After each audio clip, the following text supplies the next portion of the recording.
Assalamualaikum warahmatullahi wabarakatuh. Hai anak-anak Al-Firdaus kelas 6 A, B, dan C. Bagaimana kabar kalian hari ini?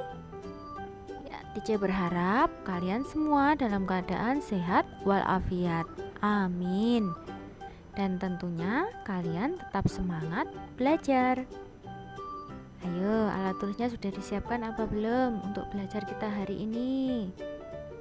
Pintar, kalau sudah siap, kita awali belajarnya ya. Saya basmalah. Bismillahirrahmanirrahim. Hari ini kita akan belajar tematik tema 1, selamatkan makhluk hidup. Subtema 1, tumbuhan sahabatku. Pembelajaran 2 dan 3.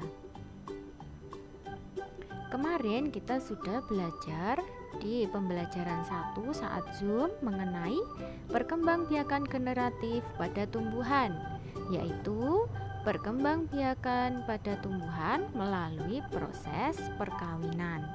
Nah, hari ini kita akan belajar perkembangbiakan vegetatif pada tumbuhan. Apa ya perkembangbiakan vegetatif itu? Nah, kalian penasaran kan? Kita belajar sambil memperhatikan buku kalian ya. Perkembangbiakan vegetatif pada tumbuhan yaitu perkembangbiakan tumbuhan tanpa melalui proses perkawinan. Perkembangbiakan vegetatif dibagi menjadi dua, yaitu perkembangbiakan vegetatif alami dan perkembangbiakan vegetatif buatan. Perkembangbiakan vegetatif alami yaitu perkembangbiakan tumbuhan tanpa perkawinan yang dilakukan oleh tumbuhan itu sendiri tanpa bantuan manusia. Nah, contohnya apa saja? Yang pertama ada umbi lapis. Contohnya tumbuhan yang berkembang biak menggunakan umbi lapis yaitu bawang merah, bawang bombay, bawang putih, bunga bakung, dan bunga tulip. Yang kedua ada umbi batang. Contohnya apa? Ubi jalar dan kentang. Ayo, siapa yang suka makan ubi jalar dan kentang? Banyak ya yang suka ternyata. Nah, kalian harus tahu berkembang biaknya dengan cara apa ya kentang sama ubi jalar itu. Oh, ternyata dengan umbi batang. Bisa dilihat di garis gambar ya. Yang ketiga ada umbi akar. Contohnya apa? Ada wortel dan bunga dahlia. Siapa yang suka makan wortel? Iya, banyak juga ya yang suka makan wortel karena wortel sangat bermanfaat untuk kesehatan mata. Ternyata wortel berkembang biak dengan umbi akar. Ada lagi yaitu spora. Nah, tumbuhan yang berkembang biak dengan spora contohnya tumbuhan paku, jamur, dan ganggang. Kemudian ada lagi akar tinggal atau biasa disebut dengan rizoma. Contohnya apa? Jahe, lengkuas, temulawak, kunyit, dan rumput. Kemudian ada geragi. Contohnya geragi apa? Semanggi, stroberi, dan pegagan. Kalau rumah kalian dekat dengan sawah, kalian bisa memperhatikan pohon semanggi. Mana ya yang namanya geragi itu? Bisa kalian cabut ya pohon semanggi, dilihat di dekatnya akar itu ada yang namanya geragi. Nah, kemudian ada tunas. Contoh tumbuhan yang berkembang biak dengan tunas yaitu pisang dan bambu. Tentu kalian sering melihat ya bambu sama pisang di sekitar kalian.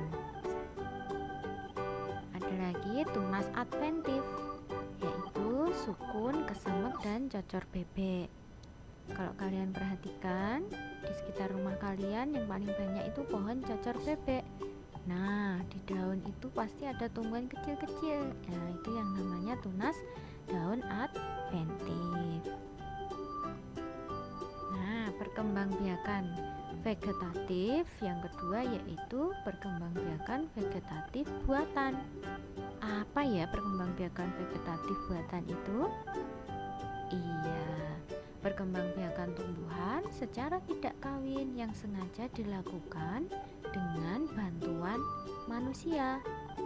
Jadi kalian bisa loh membantu perkembangbiakan tumbuhan itu agar tumbuhannya bertambah banyak. Contohnya apa? Yang pertama dengan cara setek. Setek itu menanam bagian pohon sehingga bisa tumbuh menjadi tanaman baru.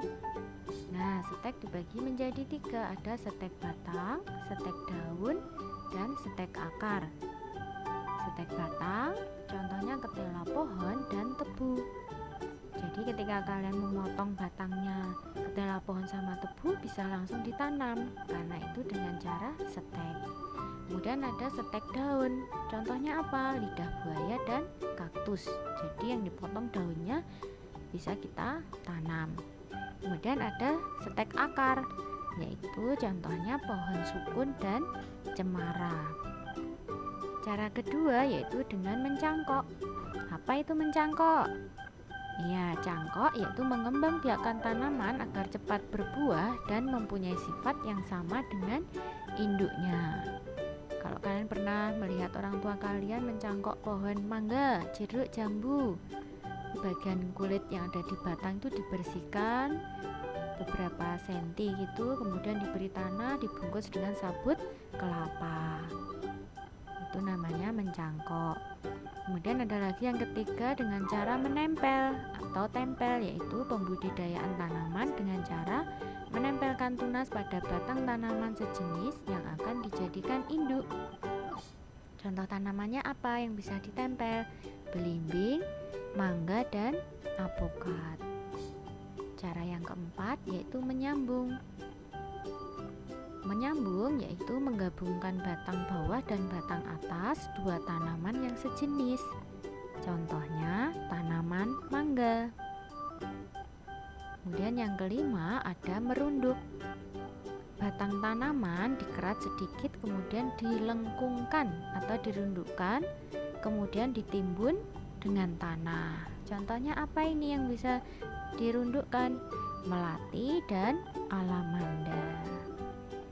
Nah, bagian-bagian tanaman selain dari bunga, daun, batang, tadi ada bagian tanaman yang bisa dimanfaatkan untuk produk seni, yaitu apa? Kayu. Iya, pinter. Produk seni yang terbuat dari kayu salah satunya adalah patung. Siapa yang bisa membuat patung dari kayu? Iya, pintar. Ada yang bisa membuat ya. Nah, di daerah Indonesia, ini yang menjadi sentra pembuatan patung Nusantara adalah daerah Kasongan, yaitu berada di daerah Jawa Tengah. Patung itu merupakan karya seni 3 dimensi yang dapat dibuat dari berbagai macam bahan. Bahan apa aja ya? Nah, yang pertama ada bahan lunak. Contohnya apa? Tanah liat, plastisin, dan sabun. Kemudian ada bahan sedang, yaitu kayu waru dan kayu sengon. Dan ada dari bahan keras, contohnya batu granit, batu marmer, dan kayu jati. Lalu bagaimana cara membuat patung? Ada 6 teknik pembuatan patung, yaitu ada teknik butsir, teknik pahat, teknik cetak atau cor, teknik modeling, dan teknik merakit. Pembuatan patung dapat dijadikan sentra usaha atau industri. Nah, dalam persaingan usaha atau industri itu kita harus mengutamakan sikap-sikap kita sesuai dengan Pancasila. Kenapa? Karena Pancasila adalah dasar negara kita.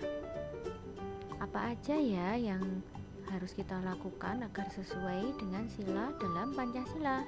Perhatikan ya, pengalaman atau pengamalan sila pertama dalam Pancasila yaitu takwa terhadap Tuhan Yang Maha Esa, toleransi dan penghormatan kepada agama atau kepercayaan lain, kemudian menjaga kerukunan antar umat beragama. Lalu ada sila kedua. Apa ya yang menjadi pengamalan sila kedua? Ada mengakui persamaan derajat, menghargai hak asasi manusia, solidaritas antar sesama manusia. Nah, hari ini kita sudah belajar tema 1, subtema 1, pembelajaran 2 dan 3. Jangan lupa ya, pembelajaran hari ini mengenai perkembangbiakan tumbuhan secara vegetatif. Kemudian ada produk seni dari kayu yang berupa patung. Kemudian ada lagi, apa tadi? Masih ingat? Iya, teknik pembuatan patung. Kemudian sikap-sikap kita yang sesuai atau yang mengamalkan sila-sila dalam Pancasila, yaitu sila pertama dan sila kedua. Nah, untuk tugasnya silakan kalian mengerjakan LKS halaman 18 dan 24. Jangan lupa dikerjakan, difoto, diunggah di drive kalian masing-masing. Gimana belajarnya hari ini? Menarik bukan? Nah, semoga kalian tetap semangat belajar walaupun di rumah. Jangan lupa ya, Cica selalu mengingatkan untuk tetap patuhi protokol kesehatan. Dengan apa? Iya, sering-sering mencuci tangan menggunakan sabun dan air mengalir. Kemudian jaga jarak dan jangan keluar jika tidak hal penting. Tidak ada hal penting. Cica akhiri dulu ya. Semoga belajar kita hari ini bermanfaat. Sehamdalah. Alhamdulillahi Rabbil Alamin. Wassalamualaikum warahmatullahi wabarakatuh. See you.